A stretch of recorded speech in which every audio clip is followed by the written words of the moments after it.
Baik Bapak Ibu yang dikasihi Tuhan, Shalom. Wajah-wajah yang sudah pulang berlibur Bapak Ibu ya. Saya tidak bisa berlibur karena di sela-sela liburan ada pelayanan-pelayanan keluar kota.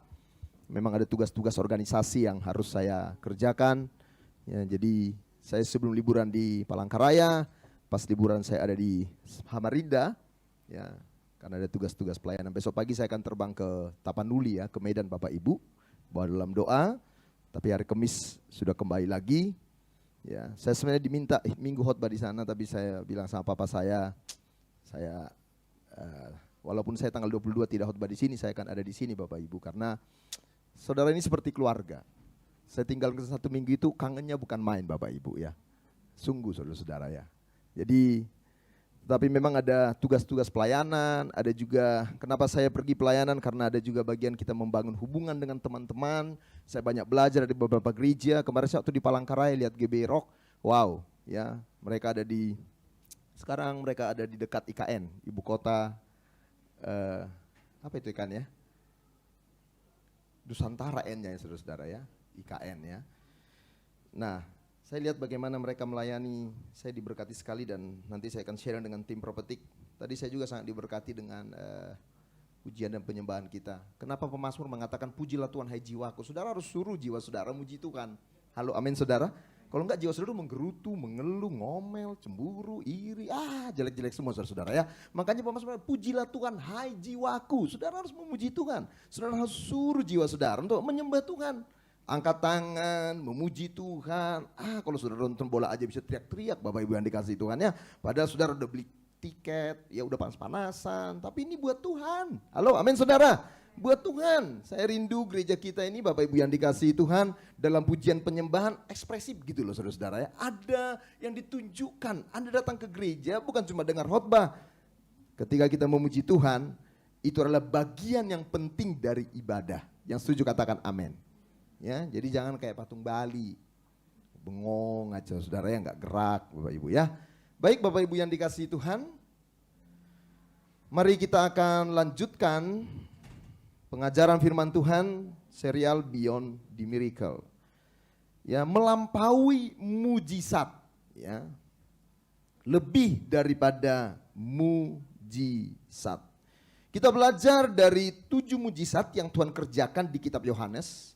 Tetapi saya ulangi sekali lagi Bapak Ibu yang dikasihi Tuhan, bahwa mujizat tersebut dilakukan bukan cuma sekedar untuk unjuk kekuatan, bukan cuma sekedar untuk unjuk kesaktian, ataupun hanya memenuhi kebutuhan setiap orang yang menerima mujizat. Kalau Ibu Jun kena kanker dan lewat anugerah Tuhan dia sembuh, dia tidak hanya sekedar menikmati kesembuhan, tetapi Ibu Jun menjadi tanda, menjadi arah di mana orang bisa kenal Yesus. Kalau Niko mengalami kesembuhan dari kanker juga, tujuan mujizat bukan hanya diberikan kepada orang yang mengalaminya, tapi tujuannya Anda menjadi tanda, menjadi arah di mana orang bisa mengenal Tuhan.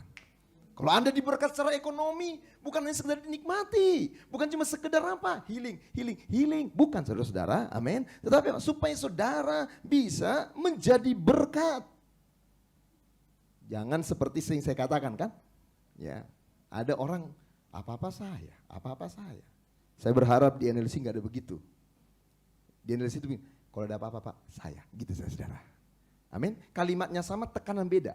Yang sebelah kiri, kalau ada apa-apa saya, agak ditekan. Kalau yang ini, kalau ada apa-apa saya, beda. Coba latihan, saudara-saudara, coba latihan. Apa-apa mobil saya, apa-apa rumah saya, apa-apa saya. Enggak saudara-saudara ya. Ingat sekali lagi bahwa semua mujizat yang Tuhan kerjakan bukan sekedar memenuhi kebutuhan orang yang apa? Mengalami mujizat tersebut. Mujizat itu adalah apa saudara? Tanda yang mengarahkan setiap orang kepada Kristus. Makanya dikatakan Bapak Ibu yang dikasihi Tuhan, ya di dalam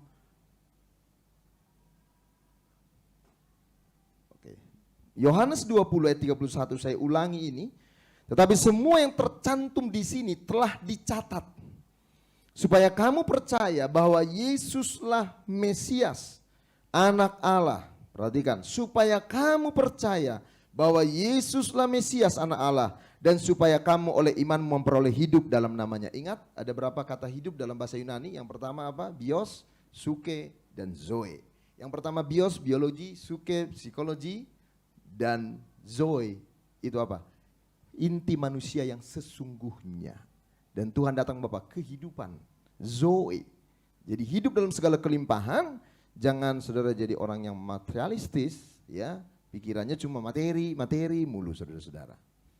Tadi malam saya pulang malam, cukup malam, ya, kita ketemu dengan teman-teman dari City to City Indonesia. Ada sebuah gerakan bagaimana gereja ini kembali kepada Injil, bagaimana gereja fokusnya adalah Kristus, Christ Center. Gereja bukan tempat orang mendengar motivasi, saudara-saudara. Di luar sana Anda ikut jadi agen, Anda ikut jadi properti lah, asuran lah, apa saudara-saudara ya. Ikut di kantor itu banyak sekali Anda bisa dapatkan untuk memotivasi Anda, Anda bisa dengar moral di luar, tetapi gereja apa yang tidak bisa diberikan oleh orang luar sana, saudara-saudara? Injil yang adalah kekuatan Allah. Amin, saudara. Pelan-pelan kita akan belajar dan nanti kami suami istri dengan Ibu Jun, Bu Gembala akan intensif kelas 2 minggu lamanya.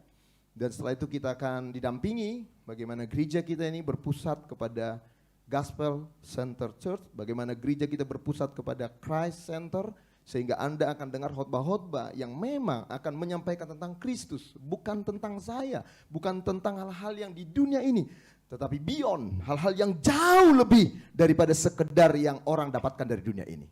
Saudara excited? Amin, saudara? Amin, Bapak Ibu. Saya berdoa loh sama Tuhan loh. Ketika gereja ini ya dipercayakan Tuhan dengan Ibu Gembala, kami berdoa, Tuhan, kemana gereja ini akan kami bawa? Engkau mau. Itulah sebabnya kita belajar bersama-sama untuk menjadi gereja yang berfokus kepada apa? Kristus. Jadi semua yang dicatat itu Bapak Ibu supaya kita percaya dan supaya kita beroleh hidup. Injil bukan cuma sekedar menjadikan yang baik menjadi lebih baik, yang jahat jadi baik, tapi Injil menghidupkan orang yang mati. Amin, saudara. Nah, mari kita lihat bersama-sama dan minggu pertama kita bicara tentang anggur, bahwa hidup yang ditebus adalah anggur terbaik yang pernah kita terima dari Yesus. Air bicara ritual, apa yang dilakukan oleh agama, berusaha membersihkan diri, tapi kita nggak bisa. Itulah sebabnya akulah pokok anggur, kata Yesus. Bicara tentang apa? Kristus yang menebus kita. Dan setiap awal bulan kita ambil perjamuan kudus, kita pegang anggur, mengingatkan kita akan penebusan Kristus untuk saya dan saudara. Bukan karena apa yang Anda lakukan, bukan karena saudara datang kebaktian, bukan karena saudara melayani, bukan karena saudara memberi, tapi dimulai dari yang Kristus lakukan untuk kehidupan kita. Amin, saudara. Nah, kemudian Ibu Jun kemarin berbicara tentang kesembuhan anak pegawai istana. Bukan hanya kesembuhannya, tetapi mujizat terbesar adalah pada saat kita percaya. Waktu Yesus berkata kepada pegawai istana itu, pulanglah, anakmu sudah sembuh, dia hidup lagi. Dan dia percaya. Ini anugerah. Kalau Anda ada di tempat ini percaya kepada Yesus, itu karena anugerah. Amin, saudara. Itu karena anugerah Tuhan. Karena apa? Percaya itu nggak gampang. Orang bilang jadi Kristen enak ya, percaya aja diselamatkan. Siapa bilang percaya itu gampang? Kalau bukan Tuhan yang memilih kita, kita tidak akan pernah menerima keselamatan. Amin, saudara. Nah, kemudian kita akan masuk dalam mujizat yang ketiga, ya, kesembuhan di kolam Bethesda, ya, kesembuhan di kolam Bethesda. Perhatikan, saudara. Apa yang saudara lihat ini, Bapak Ibu yang dikasihi Tuhan, ini adalah beberapa contoh, ya, kolam renang yang menakjubkan di dunia ini. Ini adalah kolam renang di Resort San Alfonso del Mar, Chili, Bapak Ibu yang dikasihi Tuhan. Ini kolam renangnya luas banget Bapak Ibu. Ya, 7,7 hektar. Dalamnya 35 meter Bapak Ibu. Jadi makanya jangan heran di kolam renang ini ada orang yang apa? Ada kapal, saudara-saudara ya. Ada orang yang diving, macam-macam. Jadi kalau kita berenang, saya yakin gak bisa selesai Bapak Ibu yang dikasih Tuhan. Kenapa? Ini kolam renang yang sangat wow. Ya. Kemudian Bapak Ibu yang dikasih Tuhan, nih kolam renang di San Regis di Lasat, Tibet. Ini kolam renang Bapak Ibu yang dikasih Tuhan, ya, terbuat dari lapisan emas. Jadi bayangin Bapak Ibu ya. Dan dikatakan kalau orang berenang di sini ada aura-aura positif Bapak Ibu yang dikasih Tuhan ya. Aura emas begitu ya, yang menambah energi katanya begitu. Cuma pas kita bayar kurang energi kita saudara-saudara ya kan. Pasti mahal tentunya ya. Ini kolam renang yang wow, keren Bapak Ibu ya, di pegunungan Himalaya, Tibet. Kemudian, nah ini saudara-saudara, ini di China ya. Dead Sea Pool China, wah bisa menampung 10.000 orang. Saudara mau berenang begini saudara. Itu dan nano-nano Bapak Ibu. Kalaupun airnya hangat itu sudah bercampur dengan berbagai bentuk Bapak Ibu ya. Ini nih benar Bapak Ibu ya. Jadi orang sampai renang seperti ini. Dan di Indonesia juga ada. Di Bali itu termasuk ya, ada satu kolam renang yang dia di ketinggian di atas pohon. Jadi pohon-pohon di bawah, bukan berarti dia di bawah di atas pohon, tapi ketinggiannya di bawahnya pohon dan itu sangat indah sekali. Ya, itu sangat indah sekali. Nah, Bapak Ibu yang dikasihi Tuhan, ya. Kenapa ini saya sampaikan juga kepada saudara? Karena kita akan bicara tentang satu kolam, namanya kolam Bethesda. Ya, saya nggak sempat cari foto saya pernah foto di kolam itu Bapak Ibu ya. Saudara jangan nggak percaya gitu dong, percaya saudara ya. Ya, saya pernah foto di kolam Bethesda. Ya, dan mari kita lihat Bapak Ibu yang dikasihi Tuhan. Ya, kita akan melihat 3 hal ini selalu. Situasinya, sign, mujizatnya, dan kemudian signifikan, maknanya. Jadi situasinya, mujizatnya, dan juga maknanya. Ya. Nah, Bapak Ibu yang dikasihi Tuhan, kita lihat Yohanes pasal 5 ayat 1 sampai 4. Silakan Bapak Ibu perhatikan, ya. Saya pendeta yang baik ya, menolong saudara. Ya, makanya saya tulis ayatnya. Saya yang jadi repot memang saudara-saudara ya. Tapi saya berharap saudara jangan keenakan gitu saudara ya. Sehingga akhirnya apa? Jangan cuma suka dengar khotbah, tapi sukalah membaca Alkitab. Amin saudara ya. Amin atau aman?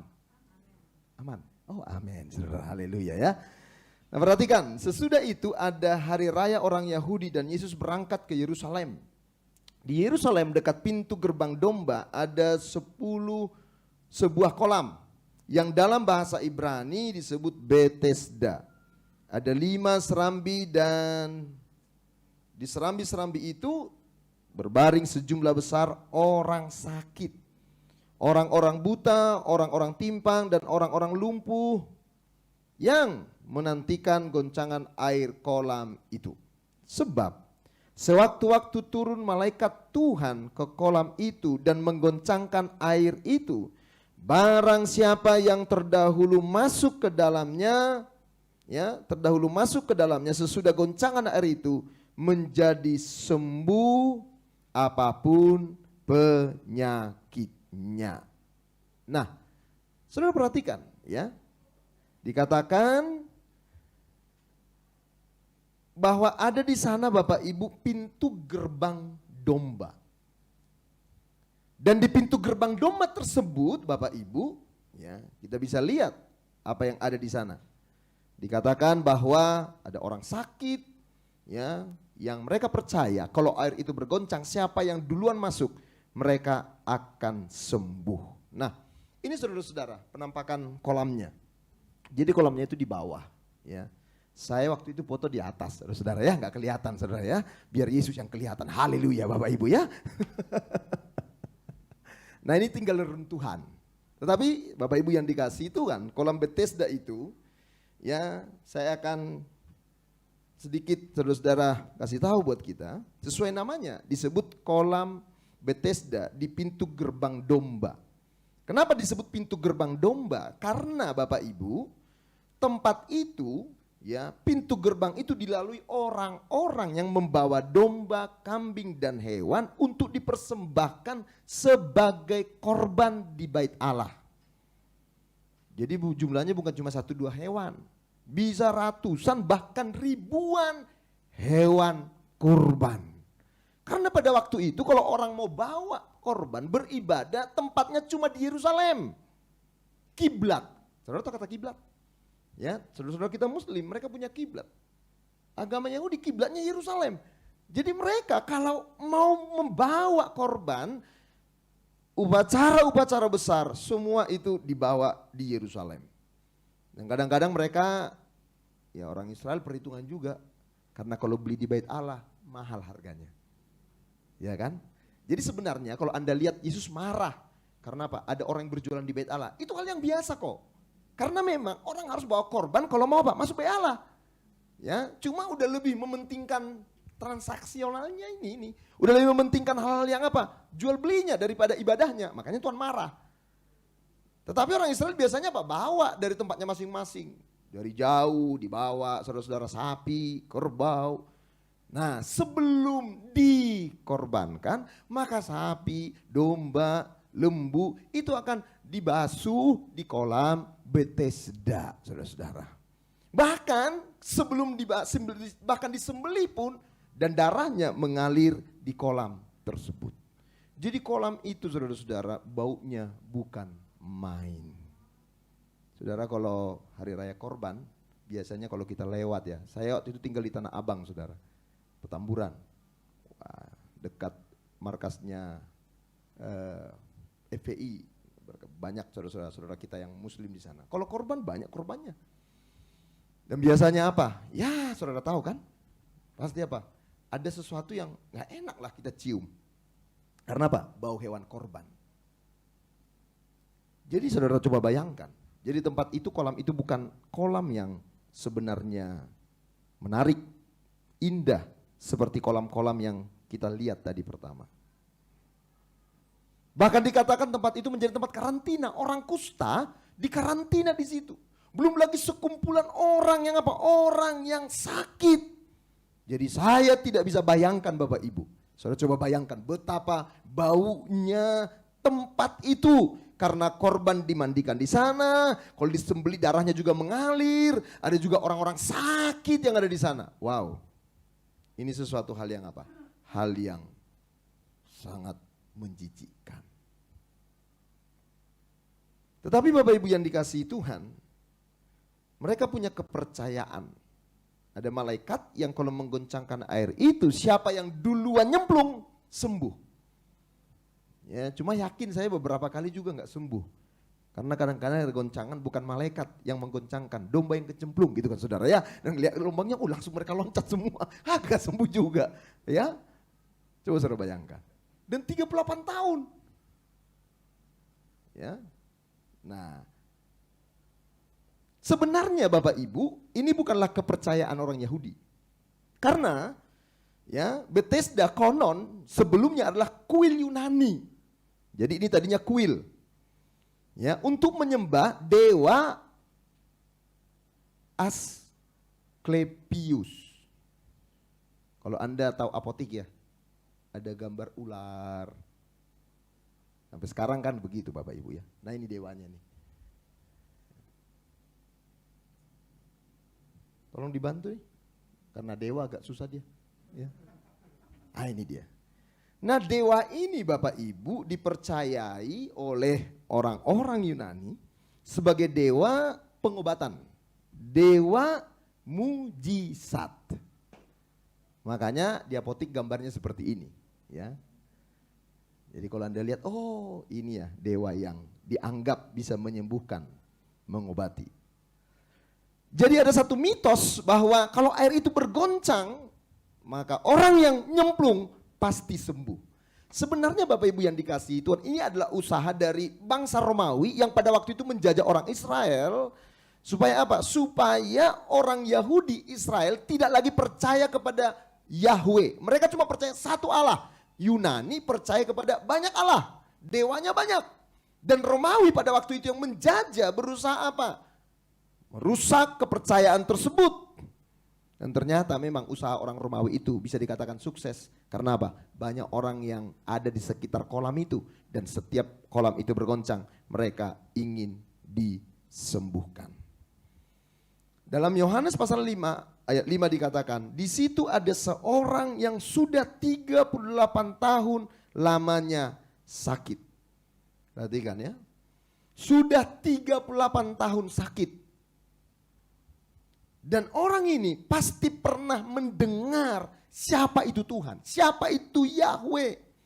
Karena dia orang Yahudi. Orang Yahudi punya tradisi harus menceritakan Taurat kepada anak-anak mereka berulang-ulang. Waktu makan, waktu pergi, waktu mau tidur, harus dikasih tahu kita punya Tuhan, Tuhan yang besar. Pernah nenek moyang kita di Mesir, tapi karena anugerah Tuhan diceritain terus tentang Tuhan. Itu harus berulang-ulang. Makanya saudara tahu kitab Ulangan, karena diulang-ulangi terus menceritakan tentang siapa itu Tuhan. Siapa itu Allah Abraham, Ishak dan Yakub. Namun saudara-saudara, di benaknya dia ada satu kekecewaan dan pertanyaan. Kalau Tuhan itu besar, kalau Tuhan itu hebat, kenapa 38 tahun saya tidak sembuh-sembuh? Saya sudah berdoa. Kadang-kadang kan orang suruh kita doa bro lebih kencang lagi. Semua jurus kita sudah doa Pak. Doa keliling, doa puasa, doa penyangkalan diri. Ya, doa jungkir balik seperti kata Bang Charles. Saya yakin waktu Ciheni Kris dia doanya juga udah macam-macam semua doa. Ya udah begini, udah begitu. Tapi kenapa saudara-saudara lihat? Nggak sembuh-sembuh. Dan akhirnya apa saudara-saudara? Kalau kita lihat dalam ayat 6. Ketika Yesus melihat orang itu. Ini yang luar biasa saudara. Ketika Yesus melihat orang itu. Berbaring di situ dan karena ia tahu. Lihat kata melihat. Kemudian ia tahu bahwa ia telah lama dalam keadaan itu. Berkatalah ia kepadanya, maukah engkau sembuh? Lihat saudara. Yang luar biasa. Yesus melihat. Orang ini gak cari Yesus, tapi Yesus yang melihat. Kita bisa lihat bagaimana orang-orang yang gak sebenarnya cari Yesus. Paulus, apakah dia sedang cari Yesus? Sehingga dia ketemu Yesus? No, dia lagi membunuh kekristenan. Sama Bapak Ibu, gak lagi cari Yesus. Tapi Yesus yang melihat dan ia tahu. Emang gak tahu kehidupan kita, pergumulan kita. Dia lihat, dia tahu. Dan Yesus bertanya kepada orang lumpuh itu, maukah engkau sembuh? Karena Yesus tahu, dia cari kesembuhan. Cuma aneh bin ajaib Bapak Ibu yang dikasihi Tuhan, ketika ditanya maukah engkau sembuh? Jawab orang itu justru apa? Aneh. Ya. Justru dia menjawab, ayatnya yang ke-7. Ya.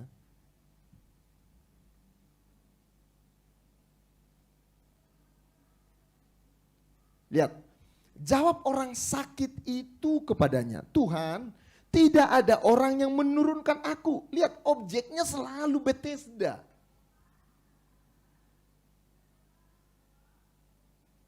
Tuhan bilang, mau gak kamu kutolong? Tuhan, kok aku gak peduli lah.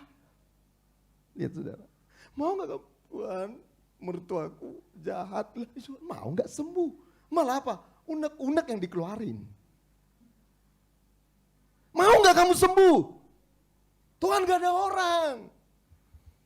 Dalam pemikiran saya juga saudara-saudara, ini orang kasihan juga ya. Ini bisa aja orang ini karakternya gak terlalu bagus sih saudara-saudara ya. Sehingga orang gak ada yang mau kasih duluan. Perlu 38 tahun baik Bapak Ibu.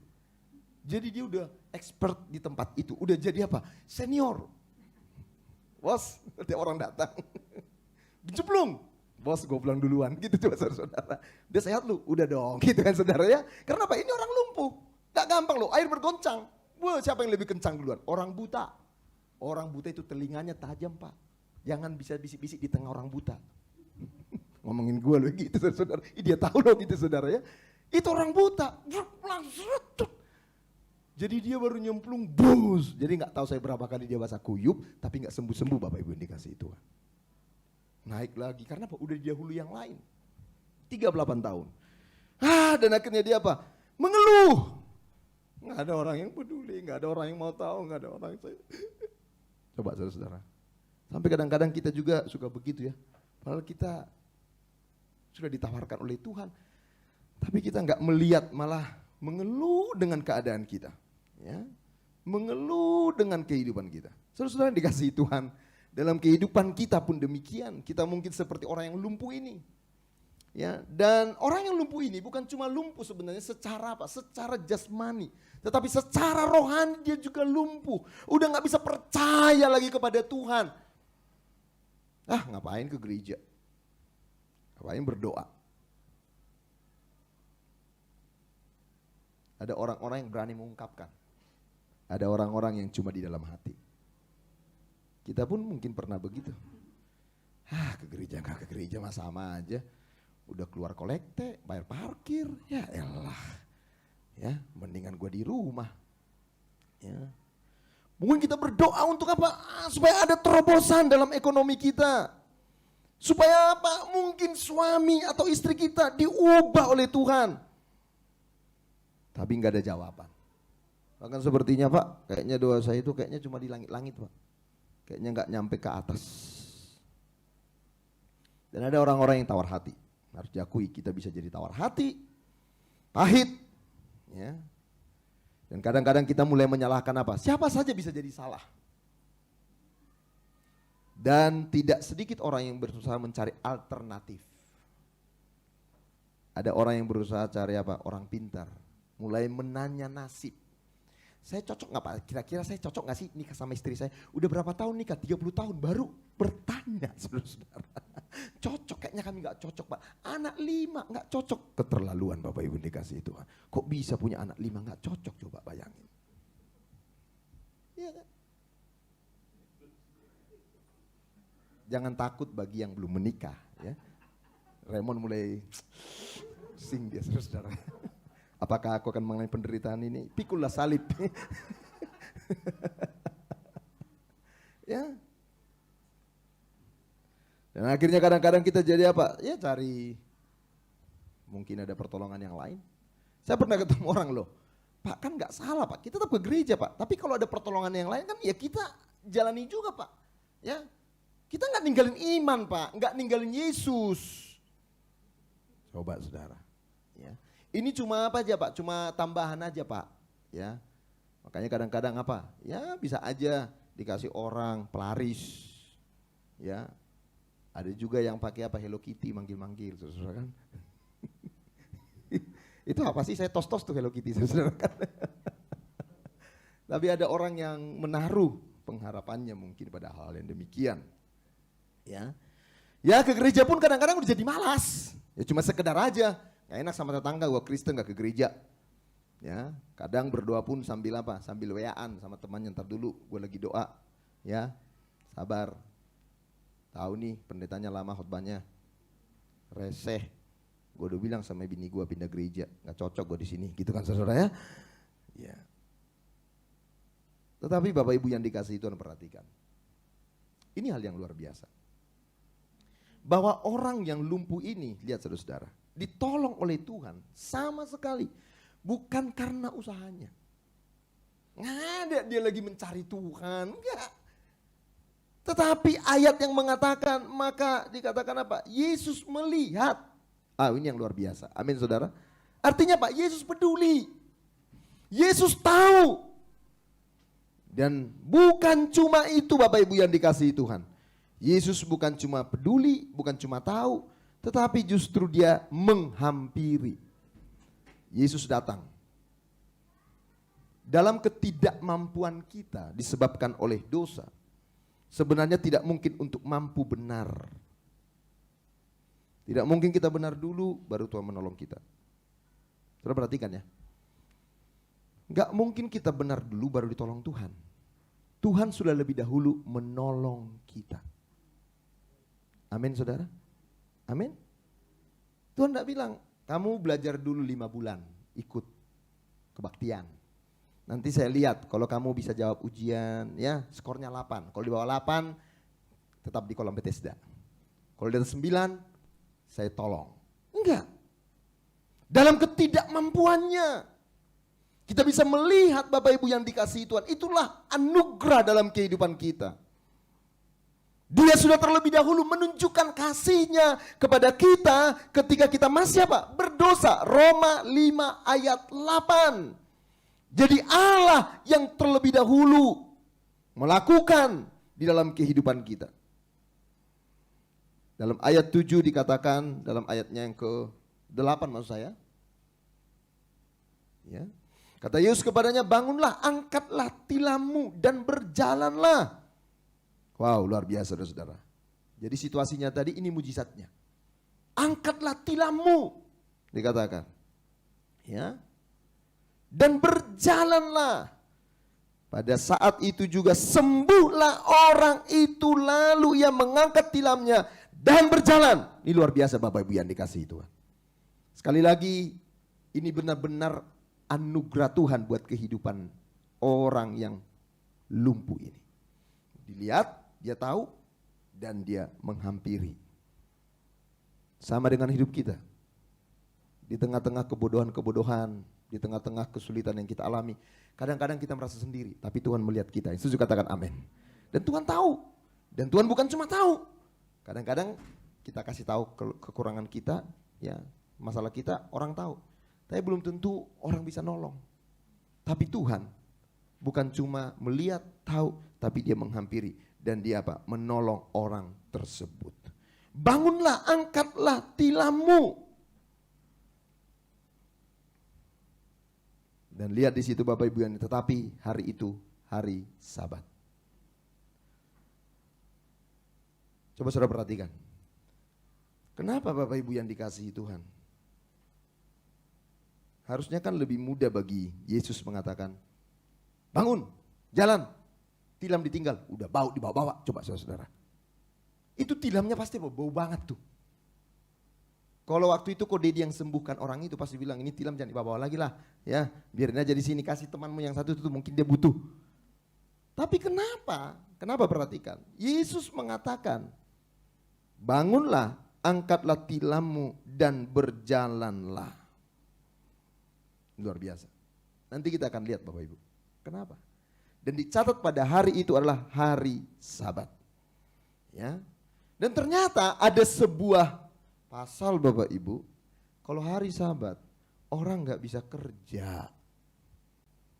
Ngangkat kursi aja kalau di rumah hari Sabat nggak bisa. Makanya kalau saudara ke Israel, kalau kena Sabat itu paling sengsoro Bapak Ibu yang dikasih Tuhan. Karena apa? Banyak restoran nggak buka. Jadi nggak bisa kerja hari Sabat. Makanya waktu orang lumpuh ini sembuh, ya. Coba saudara lihat. Apa respon orang-orang yang ada di sana? Ini yang tadi saudara. Next.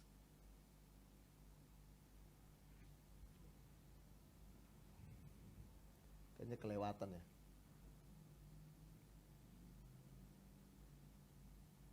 Coba balik. Oh, di atas lagi. Oke. Ini ya.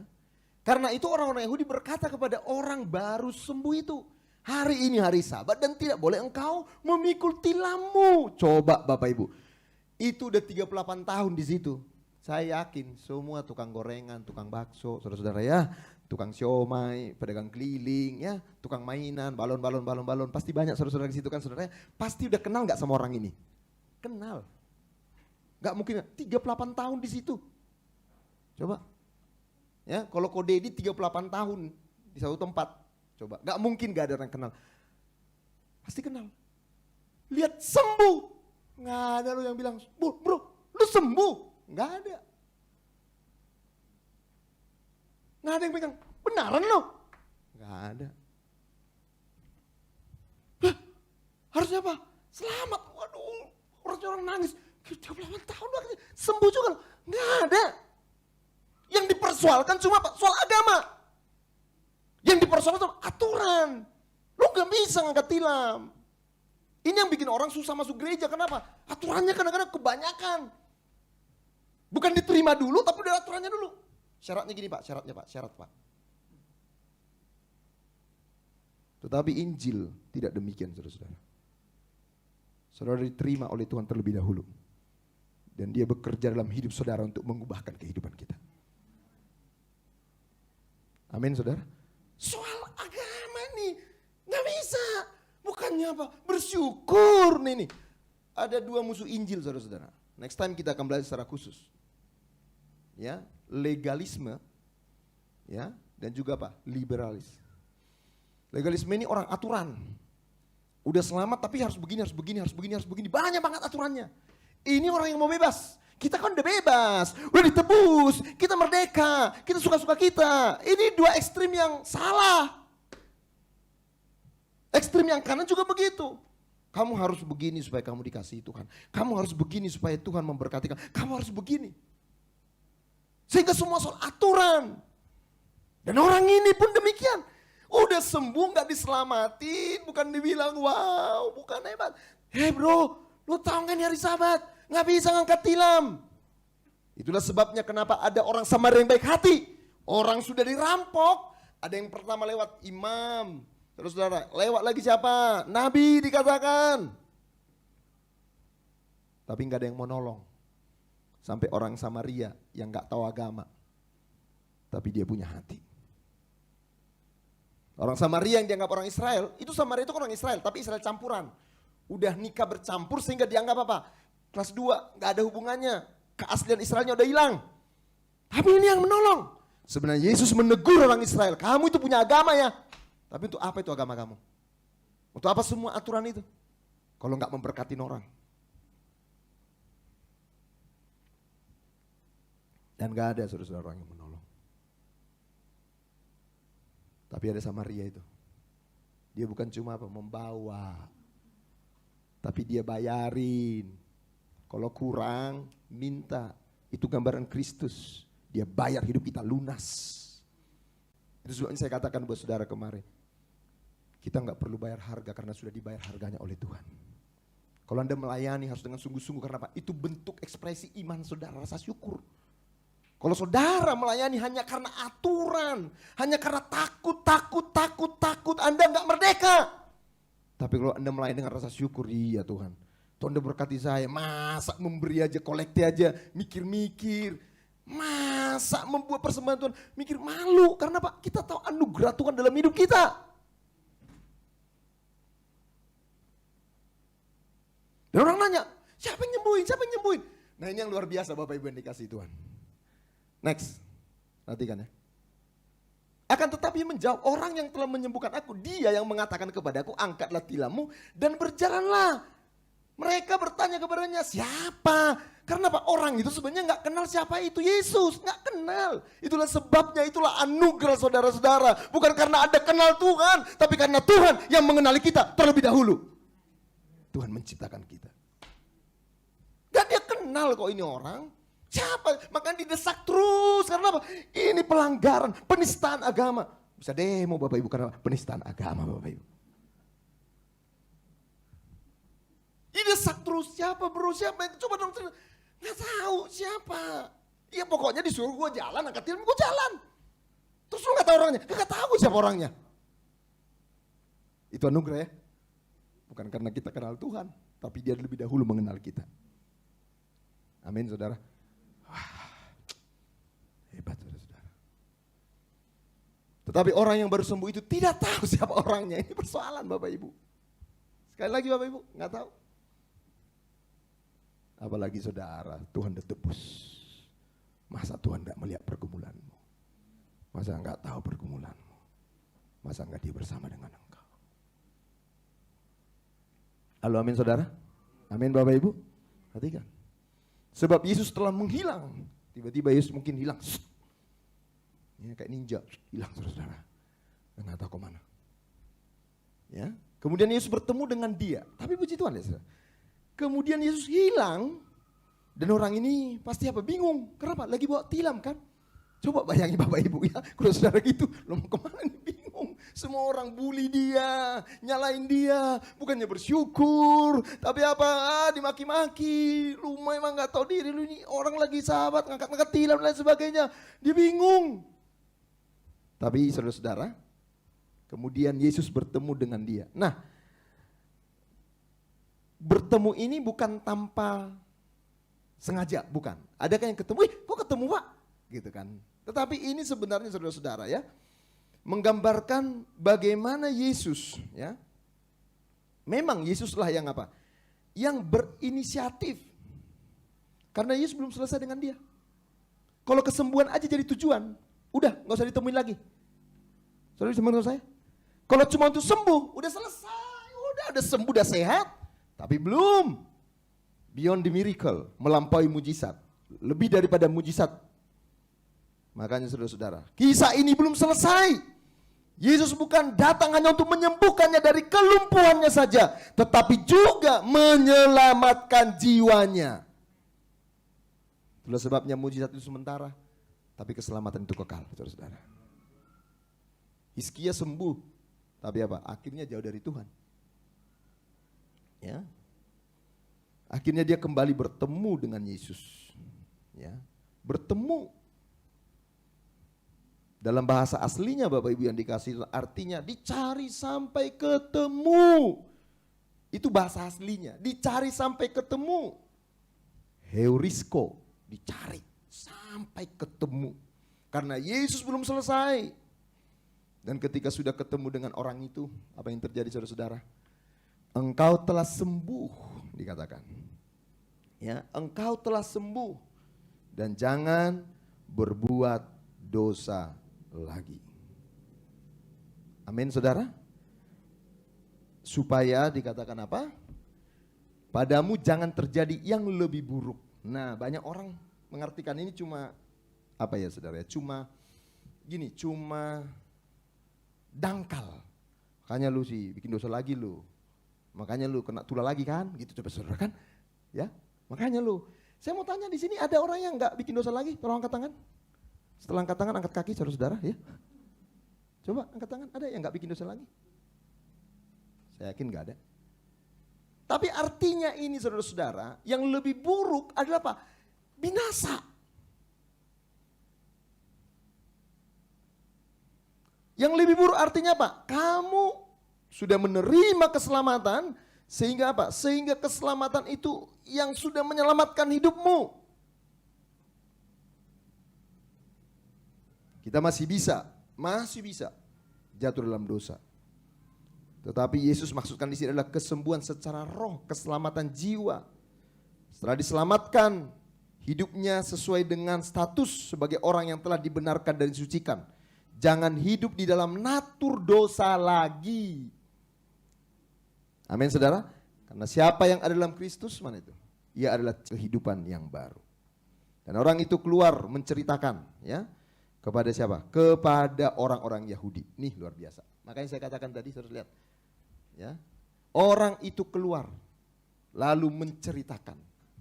Dia akhirnya menjadi apa? Berkat. Tadi kan ditanya siapa, dia belum tahu. Dan setelah ketemu dan dia tahu, dia kenal bahwa bukan cuma keselamatan jasmani, tapi keselamatan rohani, jiwa. Dan akhirnya apa? Dia menceritakan. Saya percaya Bapak Ibu yang dikasihi Tuhan, kalau semua jemaat menyadari hal ini dan kita menceritakan kepada orang-orang yang belum diselamatkan. Tadi WL mengatakan tempat ini memang sudah kurang besar Bapak Ibu. Amin saudara. Tadi saya mau terbang nyangkut terus saudara-saudara ya. Saya mau terbang, gak bisa terbang. Ya. Tadi Kodiri juga saya lihat mau loncat di kursi, gak bisa saudara-saudara ya kan. Kenapa? Sempit. Ya. Coba satu orang dari kita, satu orang aja bawa satu jiwa. Ceritain tentang Tuhan yang baik. Coba Bapak Ibu. Kita sekarang mungkin taruh 40. Semua orang cuma satu. Masa cari satu gak bisa? Saudara punya teman gak sih? Punya kan? Ya masa satu aja gak bisa? Nih, bagaimana anugerah Tuhan mujizat itu diceritakan kepada apa? Kepada orang yang belum mengenal Yesus. Next. Dan karena itu orang-orang Yahudi berusaha mengenai Yesus karena ia melakukan hal-hal itu pada hari Sabat. Tetapi ia berkata kepada mereka, Bapakku bekerja sampai sekarang, maka aku pun bekerja juga. Sebab itu orang-orang Yahudi lebih berusaha lagi untuk membunuhnya. Wah, ini benar-benar orang Yahudi. Ya, karena agama saudara-saudara ya. Bukan saja karena ia meniadakan hari Taurat, tetapi juga karena ia mengatakan bahwa Allah adalah Bapanya sendiri dan demikian menyelamatkan dirinya, menyamakan dirinya dengan Allah. Jadi saudara-saudara, Yesus bukan cuma ya membuat orang Israel itu marahnya itu karena apa? Dia meniadakan Taurat. Dia mengatakan akulah Tuhan atas hari Sabat. Saudara tahu Taurat itu artinya apa Bapak Ibu yang dikasihi Tuhan? Ya, hari Sabat ya, itu adalah hari peristirahatan. Makanya orang berhenti bekerja. Kenapa Tuhan menyebut dirinya Tuhan atas hari Sabat? Karena Tuhan adalah tempat peristirahatan kita. Amin saudara. Kalau agama membuat kita penuh dengan aturan, justru gak merdeka. Semua ini kan kita mencari sebenarnya. Jujur saudara, saudara mencari sesuatu yang membuat Anda itu bisa tenang, bisa rest. Makanya Anda pikir gini, saya kalau udah punya rumah bagus Pak, aduh tenang Pak. Kalau udah punya Mercy nih, mobil saya Mercy, aduh naiknya tenang. Orang cari tenang, semua orang mau tenang. Tapi semua yang ada di dunia ini memberi rasa tenang yang palsu. Kolam Bethesda, saudara-saudara, itu adalah keadaan dunia. Keadaan kita kotor, jorok. Kita berusaha mencari kesenangan, ketenangan jiwa. Kita berusaha beristirahat dengan apa yang kita pikir bisa membuat kita tenang. Saya sekarang gaji 12 juta. Wah, kalau udah 30 juta. Saya sekarang omset ya, bonus dari properti 50 juta. Wah, kalau 100 tenang saya. Ya, istri saya juga pasti jinak nih kalau 100 gitu saudara kan. Emangnya merpati jinak saudara kan. Nggak akan tenang. Nggak akan tenang. Itulah sebabnya Tuhan bilang, akulah Tuhan atas hari Sabat. Dia peristirahatan kita. Dia membuat kita tenang. Anda kalau tenanglah kini hatiku, benar-benar tenang. Saudara takut, khawatir, ya kita juga, saya juga suka begitu. Aduh takut, khawatir, anak-anak udah mulai besar. Wah, takut juga, khawatir, nanti pasangan hidupnya gimana. Nanti udah mulai datang ke rumah, om, misi om mau jalan om, gitu kan saudara-saudara kan, ya kan. Wah kalau dapat yang baik, kalau yang sontoloyo kan kita saudara-saudara kan. Wah banyak ketakutan, kekhawatiran. Tetapi saudara-saudara, Tuhanlah tempat apa? Peristirahatan kita. Amin Bapak Ibu yang dikasihi Tuhan. Ya. Dan dikatakan dalam Yohanes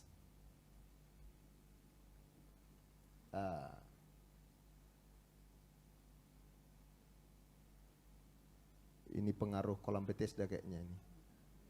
Aku berkata kepadamu, sesungguhnya barang siapa mendengar perkataanku dan percaya kepada Dia yang mengutus aku, ia mempunyai hidup yang kekal dan tidak turut dihukum sebab ia sudah pindah dari dalam maut ke dalam hidup. Kembali ada kata hidup di situ saudara. Sekali lagi dalam Yohanes kata hidup ini berarti apa? Zoe, hidup yang kekal. Ya. Bahwa ketika kita mendengar perkataan Yesus dan percaya, sekali lagi percaya, kita mempunyai hidup yang kekal di dalam Dia. Tadi dikatakan, Bapakku bekerja sampai sekarang, maka aku pun bekerja. Kapan Yesus selesai berhenti bekerja? Saudara, nih. Kapan Yesus selesai berhenti bekerja? Saudara tahu kapan? Ketika di kayu salib. Dia bilang apa? Sudah selesai. Tadinya kita harus bekerja supaya, ini bekerja bukan berarti Anda jadi malas, maksudnya apa? Mengusahakan agama, mengusahakan saudara-saudara supaya apa? Layak, mengusahakan supaya Anda diterima. Semua usaha, semua bekerja. Yesus bilang kamu gak bisa kerja sendiri, kamu gak bisa melakukannya. Makanya dia bekerja dan di kayu salib dia mengerjakan sudah selesai. Amin saudara.